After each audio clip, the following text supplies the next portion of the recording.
Okay, in chapter 42, page 183, you've got a whole section on gatekeepers. In fact, I love the title you have. It's Lubricate Gatekeepers to Oil the Gate. And the real question is, okay, for anyone who doesn't know what a gatekeeper is, explain that and explain how you get past the gatekeeper and into the people who are making the decisions so you get the job. Well, first of all, the definition of a gatekeeper, of course, is most people, okay? All right, will have assistants out there in the marketplace. These are HR, human resource people. No matter who you're meeting with, most of the time they'll have an assistant because they're doing a lot of interviewing. They aren't doing it by themselves. And you have to remember, what we're talking about now is for every job opening, there's about anywhere from 10 to 18 different applicants, which is all by itself beyond comprehension. But allow me to tell a little story first about the gatekeeper, if I can, which will apply, all right? And that is Bill Bradley.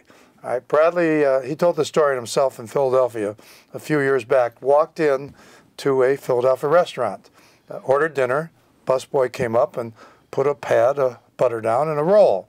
Bradley says, "I'd like another pat of butter." "One pat of butter to a customer, sir." Bill Bradley said, "Don't you know who I am?" And the busboy said, "No, who?" He said, "My name's Bill Bradley. Graduated #1 in my class, Princeton University, Associated Press, basketball, All-American, academic basketball, first string, All-American, NBA first round draft choice, Rhodes Scholar, elected U.S. Senator." Those are very impressive credentials, Mr. Bradley, but don't you know who I am? "No, who?" "I'm the man in charge of the butter." Now, moral. There will always be someone in charge of the butter, the plates, and the knives, and the forks.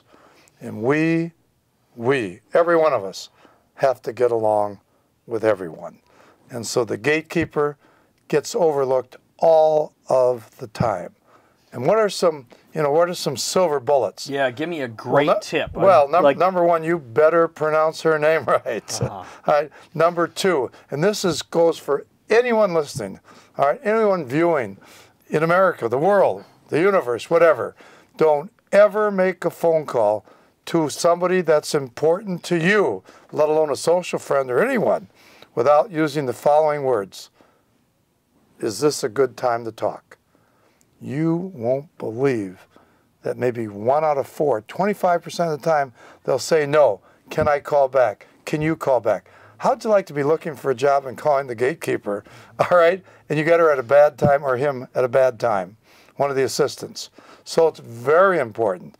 Now, what also is important is you have to know the backup behind him or her, because they might not be there, and so therefore you want to find out about that person.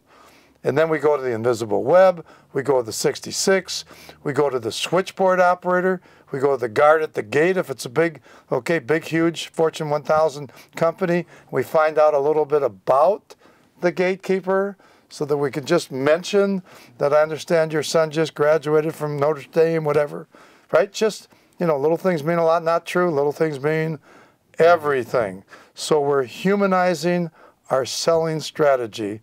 We must get along with the gatekeeper. Very, very important. Now, here's what I do. Works for me, should work for anyone. I just 2 days ago in Phoenix, Arizona, I wanted a big favor from someone. Didn't know him. It's got a big title. Found out the name, of course, of the gatekeeper. I love it when they say, Mr. Jones's office, and then I'll say Betty or Arlene. I call them by name right away. Why do I do that? Sweetest sound in the English language is the sound of your own name on someone else's lips. And then when you remember not only their name, but a little bit about them, now you meet the real test of salesmanship. You not only get the order, the job, you hit the reorder. So I'll call her by name, and then here's what I'll say, or him, doesn't matter. Here's what I'll say. 48 hours ago, I said, "Look, I would like to work with you, okay? I know how Mr. X is busy, traveling all over the world. It's very difficult to get into him, but I'd much prefer working with you, and I'll leave my number. Hopefully we can get together. I'm available 24/7, 8 days a week I'll be there. All right, let them know your passion, that you want the appointment, you want the interview, whatever. That'll get you the result." Good stuff? right. That's a great tip. Thank you. Thanks.